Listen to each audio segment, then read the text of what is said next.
Hi, I'm Wadden, and in this video segment, I'm going to teach you how to get your right arm moving properly into the backswing. The first thing to understand about the proper movement of the right arm is that the right arm always works at a right angle to the shoulder line. So I want you to think of this alignment stick that is kind of sticking out both sides of my shoulders as a line that runs through my shoulders, and when my shoulders are turning, that shoulder line is working with my shoulders. Okay. Now, the first thing we're going to talk about is that the right arm moves at a right angle to the shoulder line. Okay, so, and the upper right arm in particular moves at a right angle, and the upper right arm never moves onto the shoulder line. It stays at a right angle to the shoulder line, and it's the upper right arm that goes through what we call an external rotation, where the bone inside here, the humerus bone, is literally rotating and allowing the right forearm to come up into a more nearly vertical position. Okay, so watch this. The right arm works at a right angle to the shoulder line, and then the upper right arm goes through its external rotation, and the forearm works back this way. Now, there are three hinges in the right arm. There's your wrist, the elbow, and the shoulder joint, which is a ball joint. And when we start the backswing, okay, the first of these joints to load is the right wrist, and so the right wrist loads, then the right elbow loads, and then the last thing to load is the right shoulder.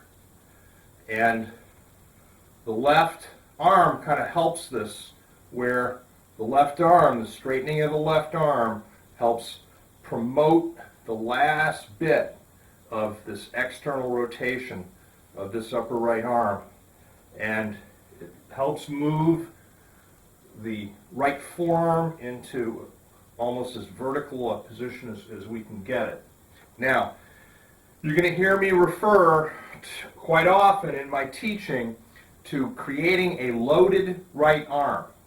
So what am I talking about that? Well, I'm referring to the sequencing and the final result of the right wrist, the right elbow, and then the shoulder, kind of going through that hinging, each of those joints hinging, and finally this external rotation of the upper right arm.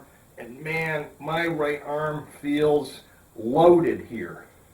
And we create the load into the backswing, and then we sustain it into the downswing, all the way into the downswing. And this, we hold this release, and right at the last second, this loaded right arm, it unloads, and there's a tremendous amount of torquing energy that is applied into impact. So here's what it looks like to have an unloaded right arm.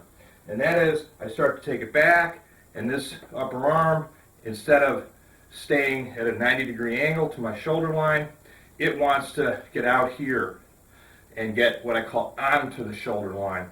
And this is bad because I get up here like this. Now I want to torque back to the ball, and that upper right arm is behind me. I can't get down to the ball, and I can't create as much torque as I can when I get this upper arm back in here, get the external rotation, and now I can come in and deliver my hands here and really torque. It's almost like a karate chop on the ball.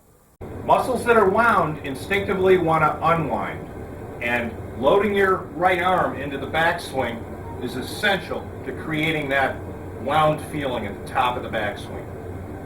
Now, in conclusion, I want to give a quick thanks to Chuck Quinton and Allison Thitchie of RotarySwing.com, who first educated me on how the right arm works in the backswing nearly 4 years ago. It's had a a profound impact on the success of my teaching and the success of my students. Chuck and Allison, thank you very much for your help with this.